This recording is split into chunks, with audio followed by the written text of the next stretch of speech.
അയാൾക്കും അത്രയും വാശി വേണം. അയാൾക്കും പോയിട്ടൊന്ന് കോടതി പോയിക്കൂടെ? ക്ലിയർ ചെയ്ത് കൊണ്ടുവരാനല്ലേ. ഇപ്പോൾ ഈ റോബിൻ ബസിൻ്റെ ഉടമയ്ക്ക് കോടതി പോയി ക്ലിയർ, വളരെ ന്യായമായ കാര്യമല്ലേ. ബഹുമാനപ്പെട്ട ഹൈക്കോടതി ചോദിച്ചാൽ 1-2 ആഴ്ചക്കുള്ള ഒരു തീരുമാനം പറയും. അതറിഞ്ഞിട്ട് ധൈര്യമായിട്ട് ആരെ വേണം നേരിട്ടുള്ളൂ. ഒരു കോടതി വിധി വെച്ചുണ്ടെങ്കിൽ എന്ത് ധൈര്യമായിട്ട് നേരിടാം ആരെയും. നമസ്കാരം. ഞാൻ ഗതാഗത വകുപ്പ് മന്ത്രിയായിരുന്നപ്പോൾ കേരളത്തിൽ 32,000-നും 38,000-നും ഇടയിൽ പ്രൈവറ്റ് ബസ്സുകൾ ഓടുന്നുണ്ടായിരുന്നു എന്നാണ് KB ഗണേഷ് കുമാർ മാധ്യമങ്ങളെ കണ്ടപ്പോൾ വ്യക്തമാക്കിയത്. എന്നാൽ ഇപ്പോൾ അത് തുലവും കുറഞ്ഞിരിക്കുന്നു.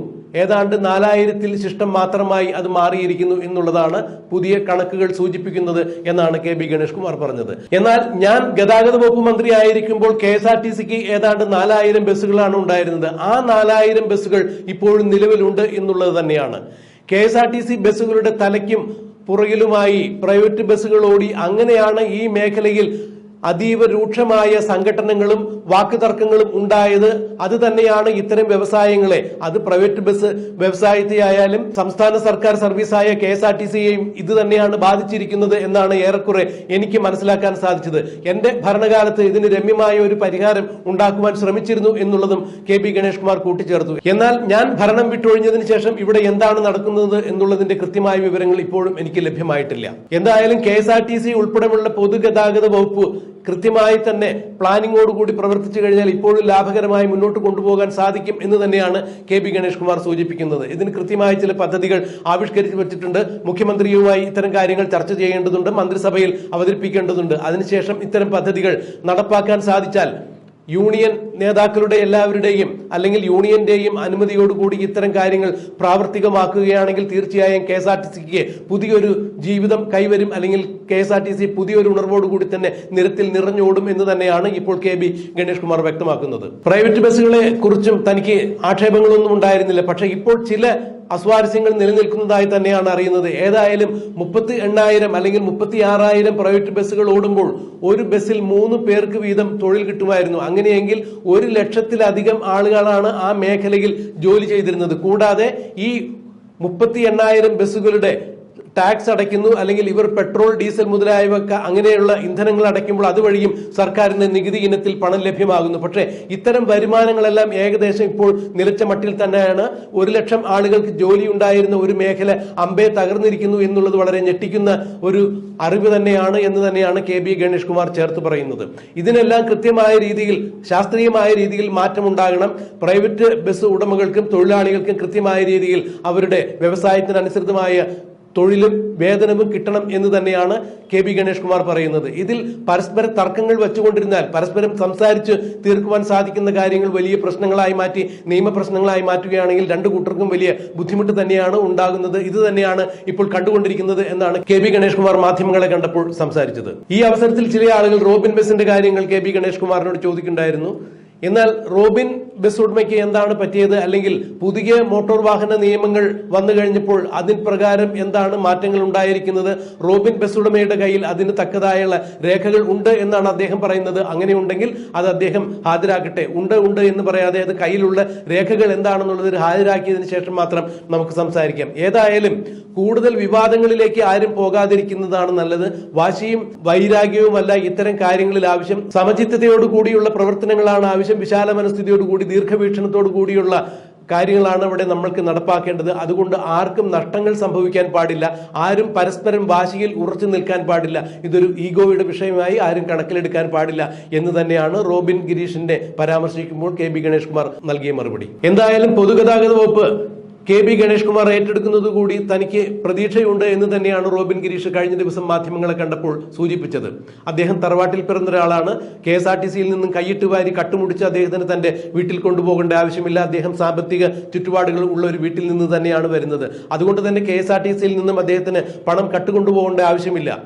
ഗതാഗത വകുപ്പിനെ കൃത്യമായ രീതിയിൽ കൈകാര്യം ചെയ്യുവാൻ അദ്ദേഹത്തിന് അറിയാം. സ്വദേശത്തും വിദേശത്തുമായി ധാരാളം സഞ്ചാരം നടത്തിയിട്ടുള്ള ആൾ തന്നെയാണ്. ഈ യാത്രയിൽ നിന്നും വിദേശത്തുള്ള പൊതുഗതാഗത വകുപ്പുകളെ കുറിച്ച് അദ്ദേഹം കൃത്യമായ ധാരണയോടുകൂടി തന്നെ പല കാര്യങ്ങളും പഠിച്ചിട്ടുണ്ടാകും എന്ന് തന്നെയാണ് റോബിൻ ഗിരീഷ് പറഞ്ഞത്. അത്തരം കാര്യങ്ങൾ പൊതുഗതാഗത വകുപ്പിന് മുതൽക്കൂട്ടാകും. അതുകൊണ്ട് KB ഗണേഷ് കുമാർ പൊതുഗതാഗത വകുപ്പ് മന്ത്രിയായി എത്തുമ്പോൾ തനിക്ക് പ്രതീക്ഷ തന്നെയാണ് ഉള്ളത് എന്ന് കഴിഞ്ഞ ദിവസം റോബിൻ ഗിരീഷ് പ്രസ്താവിക്കുകയുണ്ടായി. ഇപ്പോൾ KB ഗണേഷ് കുമാറും മാധ്യമങ്ങളെ കണ്ടപ്പോൾ പറഞ്ഞത് എല്ലാവരും വാശിയും വൈരാഗ്യവും എല്ലാം വിട്ടൊഴിഞ്ഞ് ദീർഘവീക്ഷണത്തോടു കൂടി പ്രവർത്തിക്കുകയാണെങ്കിൽ ഈ പൊതുഗതാഗത സംവിധാനം സുഗമമായി മുന്നോട്ട് കൊണ്ടുപോകാൻ സാധിക്കും എന്ന് തന്നെയാണ് പറഞ്ഞത്. ഇതൊരു ശുഭസൂചകമായ വാർത്ത തന്നെയാണ് എന്നുള്ളതാണ് ഇപ്പോൾ പ്രൈവറ്റ് ബസ് മുതലാളിമാരും തൊഴിലാളികളും കണക്കിലെടുക്കുന്നത്. എന്തായാലും വരും കാലങ്ങളിൽ പൊതുഗതാഗത രംഗത്ത് ഏത് തരത്തിലുള്ള മാറ്റമാണ് പുതിയ ഗതാഗത വകുപ്പ് മന്ത്രി മാറ്റുവാൻ പോകുന്നത്, അഥവാ പൊതുഗതാഗത വകുപ്പിൽ എന്തെല്ലാം പരിഷ്കാരങ്ങളാണ് പുതിയ ഗതാഗത വകുപ്പ് മന്ത്രി കൊണ്ടുവരുന്നത് എന്നറിയുവാൻ വേണ്ടി ഏവരും കാത്തിരിക്കുന്നു എന്നുള്ളതാണ് ഇപ്പോൾ എടുത്തു പറയാവുന്ന വാർത്ത. എന്തിനാണ് ഈ വഴക്കും ഈ ആവശ്യമില്ലാത്ത ദുഷ്പ്രചരണങ്ങളൊക്കെ? ബഹുമാനപ്പെട്ട ഹൈക്കോടതി താങ്കൾ ഓടിക്കോളൂ എന്ന് പറഞ്ഞാൽ ഓടുക. നമ്മളെല്ലാം ചെയ്യുന്നത് ഇപ്പം നമ്മളെ നിയമത്തിൽ നമുക്കൊരു ആനുകൂല്യമുണ്ട്. ആ ആനുകൂല്യം സർക്കാർ തരുന്നില്ലെങ്കിൽ ബഹുമാനപ്പെട്ട ഹൈക്കോടതി പറയട്ടെ, ഇദ്ദേഹത്തിന് ഓടിക്കാം എന്ന് പറഞ്ഞാൽ ആരെങ്കിലും തൊടുവോ? ആരെങ്കിലും തൊടു? ധൈര്യം ഉണ്ടോ ആരെങ്കിലും തൊടാൻ? അപ്പം 38,000 വണ്ടി ഉണ്ടായിരുന്നിടത്ത് അപ്പം തലയ്ക്കലോടി KSR തലയ്ക്കലോടി അവർ പ്രൈവറ്റുകാരെ എന്ത് സംഭവിച്ചത് നിങ്ങൾ ആലോചിക്കണം. ഒരു പ്രൈവറ്റ് ബസ് 3 പേർക്ക് ജോലി വെച്ച് 32,000 പ്രൈവറ്റ് ബസ് ഉണ്ടായിരുന്നു. പിന്നീട് ഞാൻ രാജിവെച്ചതിന് ശേഷം 36 പോയെന്നാണ് എൻ്റെ അറിവ്. 36 38 ആയിട്ടുണ്ട്. ഇപ്പോൾ 8,000-ൽ താഴെ പ്രൈവറ്റ് ബസ്സേ ഉണ്ട് കേരളത്തിൽ. അതൊന്നും ആവശ്യമില്ല. അതൊക്കെ നിയമത്തിന്റെ വഴിയിൽ പോകണം. അതൊരാവശ്യമുള്ള കാര്യമല്ല. അതിനകത്ത് നിയമം ഞാൻ ചേട്ടെ വളരെ സിമ്പിളായിട്ട് പറയാം. എന്തിനാണ് ഈ വഴക്കും ഈ ആവശ്യമില്ലാത്ത ദുഷ്പ്രചരണങ്ങളൊക്കെ? ആ വണ്ടിയുടെ ഉടമയ്ക്ക് നിയമപരമായി അതിനുള്ള അധികാരമുണ്ടെന്ന് അദ്ദേഹം പറയുമ്പോൾ ബഹുമാനപ്പെട്ട ഹൈക്കോടതിയെ സമീപിക്കുക. ബഹുമാനപ്പെട്ട ഹൈക്കോടതി താങ്കൾ ഓടിക്കോളൂ എന്ന് പറഞ്ഞാൽ ഓടുക. നമ്മളെല്ലാം ചെയ്യുന്നത് ഇപ്പം നമ്മളെ നിയമത്തിൽ നമുക്കൊരു ആനുകൂല്യമുണ്ട്. ആ ആനുകൂല്യം സർക്കാർ തരുന്നില്ലെങ്കിൽ കോടതിയെ സമീപിക്കാമല്ലോ ആർക്കും. ഇദ്ദേഹം ഈ വർത്താനം പറയുക, ഈ ബഹളം വയ്ക്കുന്നതിന് വരാം. അദ്ദേഹം നേരെ ഹൈക്കോടതിയിൽ പോട്ടെ. ബഹുമാനപ്പെട്ട ഹൈക്കോടതി പറയട്ടെ, ഇദ്ദേഹത്തിന് ഓടിക്കാം എന്ന് പറഞ്ഞാൽ ആരെങ്കിലും തൊടുവോ? ആരെങ്കിലും തൊടു? ധൈര്യം ഉണ്ടോ ആരെങ്കിലും തൊടാൻ? അത് ചെയ്യട്ടെ. അപ്പോൾ എൻ്റെ ഒരു നിയമമുണ്ട്, എൻ്റെ ഒരു നിയമമുണ്ടെന്ന് ഞാൻ പറയുന്നതല്ല. ആ നിയമത്തിന് വ്യക്തത ഉണ്ടാക്കണമെങ്കിൽ ബഹുമാനപ്പെട്ട ഹൈക്കോടതിയിലോട്ട് പോവുക. അവിടെ നിന്ന് കോടതി പറയും ഇത് ഓടിക്കാം അല്ലെങ്കിൽ ഇത് ഓടിക്കാൻ പാടില്ല എന്ന് പറയും. അതനുസരിച്ചാൽ മതി. ഇന്നത്തെ വേറെ കാര്യം അത് നിയമലംഘനം ഉള്ളതുകൊണ്ടല്ലേ തമിഴ്നാട്ടിൽ. അല്ലാതെ ഇവിടെ അവിടെ മന്ത്രിയും ഇവിടുത്തെ മന്ത്രിയല്ലല്ലോ. അവിടുത്തെ മന്ത്രി ഇവിടുത്തെ KSRTC MD ആണോ? അവിടുത്തെ KSRTC MD അല്ലല്ലോ. അപ്പോൾ നിയമലംഘനം ഉള്ളതുകൊണ്ടല്ലേ അവിടെയും ഫൈൻ അടിച്ചത്. അപ്പോൾ ആ നിയമലംഘനം ഉണ്ടോ ഇല്ലയോ എന്നുള്ള കാര്യത്തിൽ തർക്കം തീർക്കാൻ കോടതിക്ക് മാത്രമേ പറ്റുള്ളൂ. അപ്പോൾ ഇദ്ദേഹത്തെ സംബന്ധിച്ച് ഇദ്ദേഹം നേരെ ഈ വഴക്കിനെ നിൽക്കാതെ നേരെ ഹൈക്കോടതിയെ സമീപിക്കുക. ഹൈക്കോടതി പറയട്ടെ. KSRTCയോട് സത്യം പറഞ്ഞ ജനങ്ങൾക്ക് എന്തൊരു വെറുപ്പുകയാണ്, ശത്രുപക്ഷത്തെ കാണുന്നത്. ഈ ബസ് എന്ന് പറഞ്ഞൊരു സാധാരണക്കാരനാണ്, അയാളുടെ കൂടെ ഇത്രയും മാത്രം ജനങ്ങളാണ് സപ്പോർട്ടായിട്ട് നിൽക്കുന്നത്. അതൊക്കെ സോഷ്യൽ മീഡിയ വഴിയുള്ളൊരു അതിൻ്റെ യാഥാർത്ഥ്യം നമ്മളെപ്പോഴും നിയമം അനുസരിച്ചേ പറ്റൂ. ഞാനും നിങ്ങളും കേൾക്കുന്നവരും കാണുന്നവരെല്ലാം നിയമം ഈ രാജ്യത്ത് നിലവിലുള്ള നിയമമുണ്ട്. അതനുസരിച്ചേ പറ്റും. ഇദ്ദേഹത്തിന് നിയമപരമായി ഓടിക്കാൻ അവകാശമുണ്ടെന്ന് അദ്ദേഹം പറയുന്നില്ലേ? ഞാൻ പറയാൻ ഏറ്റവും എളുപ്പമുള്ള എഴുതുന്ന ബഹുമാനപ്പെട്ട ഹൈക്കോടതി സമീപിക്കുക. ഒരാഴ്ചയ്ക്കുള്ളിൽ കോടതി പരിഗണിച്ച് ഒരു തീരുമാനം പറയും, വേണോ വേണ്ടെന്ന് പറയും. പറഞ്ഞാൽ തീർന്നല്ലോ. കോടതി ഓക്കെ ഓടിക്കോ എന്ന് പറഞ്ഞാൽ പിന്നെ ആര് തടയും? ആർക്കാണ് അതിന് ധൈര്യമുള്ള? പിന്നെ എങ്ങനെ തടയും? ഈ ഒരു ജിജ്ഞാസ എന്താ സാറേ KSRTCയുടെ കാര്യത്തിലൊക്കെ പേടി കാണിക്കാൻ? മറ്റൊരു കാര്യം ചോദിച്ചോട്ടെ, ഇന്ന് ഈ KSRTC ഈ റോബിൻ ബസിനെ അവരെ തകർക്കാൻ വേണ്ടി ഒരു അരമണിക്കൂർ മുമ്പ് പത്തനംതിട്ട എന്നൊരു സർവീസ് തുടങ്ങി. കാലി അടിച്ചാണ് പോയത്. സാർ അതിനെ കുറിച്ച് എന്താ പറയുക? അല്ല, അതൊക്കെ ഈ റോബിൻ ബസിന്റെ കാര്യമല്ല. സാധാരണ പ്രൈവറ്റ് ബസിന്റെ തലയ്ക്ക് വണ്ടി ഓടിക്കേണ്ട കാര്യമില്ല. ഇതിനെപ്പറ്റിയല്ല ഞാൻ പറഞ്ഞ. ഞാൻ റോബിൻ ബസിനെ കുറിച്ചല്ല. ഞാൻ മന്ത്രിയായിരിക്കുമ്പോൾ 2001 കേരളത്തിൽ 32,000 പ്രൈവറ്റ് ബസ് ഉണ്ടായിരുന്നു. ഈ 32,000 പ്രൈവറ്റ് ബസ്സും ഖജനാവിലേക്ക് നികുതി അടയ്ക്കുമായിരുന്നു. 32,000 പ്രൈവറ്റ് ബസ്സും കൃത്യമായി നികുതി അടച്ച് ഓടിക്കൊണ്ട് തന്നെ 3 മാസത്തിലൊരിക്കൽ അവർ ടാക്സ് അടയ്ക്കണം. ടാക്സ് കുടിശ്ശിക വന്നാലും അവർ ഗഡുക്കളായി കൊടുക്കും. അടച്ചേ പറ്റൂ. അടച്ചില്ലെങ്കിൽ റവന്യൂ റിക്കവറി വരും ഉടമസ്ഥൻ. അപ്പം 38,000 വണ്ടി ഉണ്ടായിരുന്നിടത്ത് പലപ്പോഴും ഇതുപോലെ ഓടുന്ന വണ്ടികളിലെ ഈ വലിയ റോബിൻ്റെ വണ്ടിയുടെ നിയമം എനിക്കറിയത്തില്ല. അത് അറിഞ്ഞാൽ മാത്രമേ, അത് ബഹുമാനപ്പെട്ട കോടതിയാണ് ക്ലാരിഫൈ ചെയ്യേണ്ടത്. എനിക്കതിനെപ്പറ്റി അറിയത്തില്ല. അന്നത്തെ മോട്ടോർ വെഹിക്കിൾ നിയമം ഇപ്പോഴത്തെ പുതിയ മോട്ടോർ വെഹിക്കിൾ നിയമമാണ്. അതിലെന്താണ് പറഞ്ഞെന്നുള്ളത് എനിക്കറിയത്തില്ല. ഞാൻ പഠിച്ചിട്ടില്ല അതിനെക്കുറിച്ച്. അപ്പോൾ തലയ്ക്കലോടി KSR തലയ്ക്കലോടി അവർ പ്രൈവറ്റുകാരെ എന്ത് സംഭവിച്ചത് നിങ്ങൾ ആലോചിക്കണം. ഒരു പ്രൈവറ്റ് ബസ് 3 പേർക്ക് ജോലി വെച്ച് 32,000 പ്രൈവറ്റ് ബസ് ഉണ്ടായിരുന്നു. പിന്നീട് ഞാൻ രാജിവെച്ചതിന് ശേഷം 36 പോയെന്നാണ് എൻ്റെ അറിവ്.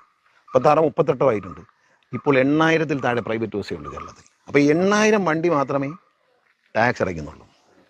8,000-ൽ 3 ജോലിക്കാർ, ഡ്രൈവർ, കണ്ടക്ടർ, ഒരു കിളി. ശരാശരി വെച്ച് നോക്കിയാൽ 8,000-ൻ്റെ 3 മാത്രമേ. 32,000-ൻ്റെ × 3 ആയിരുന്നു ജീവനക്കാർ, തൊഴിലാളികൾ ജീവിച്ചിരുന്നു. അവർ ടാക്സ് ഡീസൽ അടിക്കുമായിരുന്നു, അതിൽ ടാക്സ് കിട്ടും. അവർ നികുതി അടയ്ക്കുമായിരുന്നു, റോഡ് ടാക്സ്, അതില്ല. ഈ 32,000 വണ്ടി എവിടെ പോയി? KSRTC അന്നുള്ളത് 4,000-5,000 വണ്ടിയാണ്. ഇന്നും അത്രയേ ഉള്ളൂ. ഈ വാശിപ്പുറത്ത് ഇങ്ങനെ ഒരു സർവീസ് തുടങ്ങുന്നത് ശരിയാണോ? അതൊക്കെ മനുഷ്യരുടെ കാര്യമല്ലേ. അയാൾക്കും ഇത്രയും വാശി വേണം? അയാൾക്കും പോയിട്ടൊന്ന് കോടതി പോയിക്കൂടെ? ക്ലിയർ ചെയ്ത് കൊണ്ടുവരാനല്ലേ. ഇപ്പോൾ ഈ റോബിൻ ബസിന്റെ ഉടമയ്ക്ക് കോടതി പോയി ക്ലിയർ, വളരെ ന്യായമായ കാര്യമല്ലേ. ബഹുമാനപ്പെട്ട ഹൈക്കോടതി ചോദിച്ചാൽ 1-2 ആഴ്ചക്കുള്ള ഒരു തീരുമാനം പറയും. അതറിഞ്ഞിട്ട് ധൈര്യമായിട്ട് ആരെ വേണം നേരിട്ടുള്ളൂ. ഒരു കോടതി വിധി വെച്ചുണ്ടെങ്കിൽ എന്ത് ധൈര്യമായിട്ട് നേരിടാം ആരെയും.